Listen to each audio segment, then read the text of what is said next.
Sonic Rainboom has been responsible for a lot of people joining the Brony community. Before the start of the second season, I would say that Sonic Rainboom was more often the first episode that Bronies would show to other people in the hopes that they would see there is more to MLP than meets the eye. Before becoming a Brony, I myself came across a few clips of this episode when surfing YouTube and began to realize just how much the show had to offer. It is a prime example of comedy, animation, music, and even just an all-around awesome factor. As the episode begins, we get one of the most iconic scenes in the entirety of MLP. Yay. Ugh, you're gonna cheer for me like that? Louder. Yay. Louder! Yay. Louder! Yay. Too loud. I think this scene perfectly represents the aspects of both Fluttershy and Rainbow's personalities that are almost complete opposites. And even years later, it still makes me chuckle every time I sit down and watch it. When we see Rainbow practicing her flying, we get some fun bits of animation as well as some great background music to go with it. And Fluttershy is still being adorable with all her encouragement. Rainbow attempts to perform her Sonic Rainboom but is thrown way off course when she can't get enough speed. Cut to Twilight and the others at the library.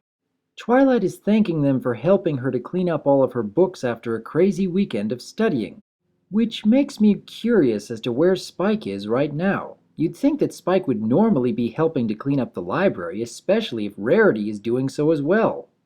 Of course, Rainbow comes crashing in, causing all of the books to fall out again. Fluttershy follows soon after with even more of her adorableness. Seriously, I think this may be the most memorable bits from Fluttershy throughout all of Season 1. Or at least, out of all her adorable moments. Rainbow seems more than willing to tell the others that Fluttershy isn't nearly good enough with her cheering, but is completely avoiding the fact that she can't seem to pull off the Sonic Rainboom every time she attempts it. Her behavior of hiding her insecurities for the sake of looking cool is very evident even in the first few minutes of the episode.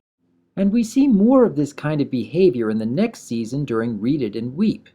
When Fluttershy tells the others about her worries with Rainbow, Rarity is the first to say that they should find a spell to allow them all to join the others at Cloudsdale. And this is actually a very good moment for Rarity, when she shows how much she wants to support Rainbow. And we get to see a bit more depth to Rarity's character when she is the only one who realizes just how much Rainbow is hiding her nervousness.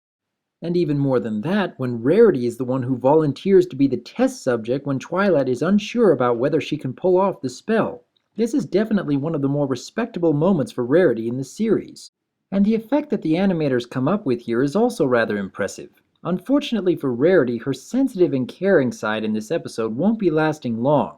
In the next scene, we get our first look at Cloudsdale, and I gotta say that I wish there were more episodes that took place here. It makes for a rather exotic location that just draws you in with all the architecture in the clouds. We are introduced to a few male Pegasi, who only seem to be in the show for the purpose of dragging down the main characters here. There really isn't much here to make them unique, and so they just come off as insensitive bullies just for the purpose of moving the plot forward. Although, the fact that they talk about Rainbow getting kicked out of flight school is a bit intriguing. Rainbow says that she wasn't kicked out, but they talk about how there were just too many rules and not enough nap time. I have to wonder if we'll get any episodes in the future that will delve into this aspect of Rainbow's past. We see Rainbow is becoming increasingly stressed about performing in front of a crowd.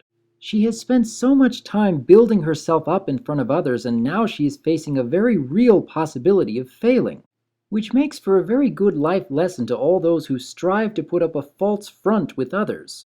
Rarity suddenly arrives and is hovering non-stop with her new wings. Now, that makes me rather curious. Just because a pony is given wings doesn't mean that they should automatically know how to use them, right? I mean, does the flying spell that Twilight used also teach the recipient all the ins and outs about how to fly? At least Twilight's cloud walking spell seems much more straightforward. As the main six are touring Cloudsdale, we get a few fun little scenes showing how the weather is made.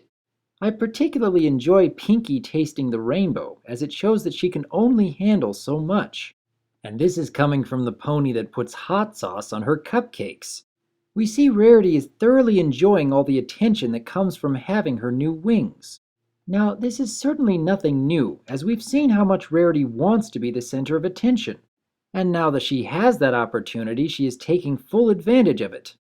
Although it does get a little grating when I see Rarity losing all that caring and sensitivity that she showed earlier on, I do enjoy Rarity's little over-the-top outburst here. However, we see Rarity going completely at her worst when she decides to enter the competition herself, despite the fact that the only reason she came up here in the first place was to give support to Rainbow Dash. When the competition begins, we see the announcer using a hands-free microphone connected to some unseen speakers that are broadcasting his voice to the entire stadium. I keep getting more and more surprised at the amount of technology that exists in Equestria. And as the competition goes on, we see Rainbow reaching a mental break, huddled in a corner and shivering with fear. This is probably the most vulnerable moment that we ever see from Rainbow Dash in the entire series, so that just goes to show how deeply her fear of failure runs. Wouldn't surprise me if that is the one thing that she fears above all else.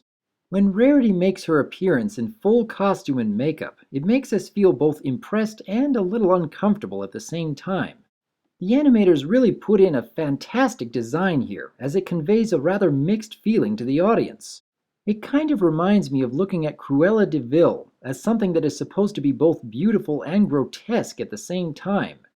I know Rarity was trying to look radiant with all the makeup she put on here, but really, if you saw someone in real life with this much makeup and such an overly flashy costume, what would you think? Even for a competition, I'd say that Rarity went way overboard with all of this. Although I do love the fact that she pulls out some ballet music for her performance here. It's really funny watching Rainbow trying to be her usual awesome self when it's coupled with such a soft and light musical score. When we see Rarity flying herself high into the air and her wings end up melting in the sun, it makes for a really clever nod to the story of Icarus. And considering that the architecture of Cloudsdale is obviously influenced by the ancient Greeks, that just adds even more credence to the comparison. When Rarity starts to fall, she gets into full panic mode, even managing to knock out the Wonderbolts who are trying to rescue her. Which leads us to one of the most famous scenes in all of MLP, Rainbow Dash performing her Sonic Rainboom and saving the day. The animation they used here is quite impressive, and even the music complements it very well. And of course, Fluttershy doing a full-on fangirl cheer at this moment is hilarious. I'm also rather impressed with the fact that Rainbow manages to carry Rarity and 3 Wonderbolts while still flying at full speed. Despite the fact that Rainbow had almost completely lost all hope in performing the Sonic Rainboom, it was in the moment that she put aside trying to perform for others that she finally managed to pull it off. It shows us that despite Rainbow's need to look cool in front of others, her drive to save her friends runs deeper than her ego. And that shows a lot of strength in her character. But for this episode, Rarity is the one who ended up learning the lesson, despite the fact that it was Rainbow who had the more inspiring moments. Overall, Sonic Rainboom has a very high enjoyment factor, especially when it comes to re-watching the episode. It is one of those rare episodes that is both highly watchable during the first viewing as well as becoming better and better with each additional viewing. The iconic moments are still fantastic. You have both the over-the-top comedic moments as well as the highly adorable comedic moments. The animation is still great to watch, and the background music continues to impress. This is definitely one of the highlights of Season 1. And it still makes me all the more glad to be reviewing these old episodes. What are your thoughts about Sonic Rainboom? What about the episode is most memorable to you? Do you still enjoy the iconic moments? Can you explain how Rarity is able to fly so easily despite having never done so before? I would like to hear your thoughts about Sonic Rainboom, and here's to looking forward to the next time we get to see Rainbow Dash performing one. I am DRWolf, and I look forward to hearing from you.